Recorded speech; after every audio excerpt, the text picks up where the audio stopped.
Is-sibt filgħodu fil-Knisja ta' Santa Katarina fiż-Żejtun ingħatat l-aħħar tislima lil Antoine De Gabriele. De Gabriele ta' 51 sena miż-Żejtun tilef ħajtu traġikament wara li ttajjar fil-5 ta' Awwissu li għadda fit-triq Anton Butiġiġ fiż-Żejtun. Il-Knisja kienet mimlija bin-nies libsin l-abjad fuq ix-xewqa ta' qraba tar-raġel. Il-kanonku George Spiteri iddeskriva il-mowt ta' De Gabriele bħala disgrazzja għaliex il-vittma ma kienx jisuq u kellu jitlef ħajtu f'inċident ta' traffiku b'karozza. Intqal kif huwa kien jaħdem fis-settur tal-catering u s-servizz kien jagħtih b'imħabba u mill-qalb. Ix-xogħol kien jagħmlu b'mod diligenti u bil-qalb.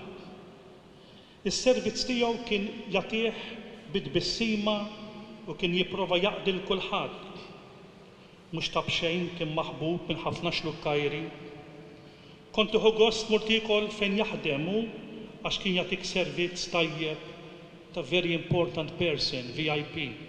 Brabta ma' dan il-każ, Dean Donovan Frendo ta' 23 sena li jgħix bir-Żebbuġa inżamm arrestat wara l-ħadd li għadda tressa l-qorti.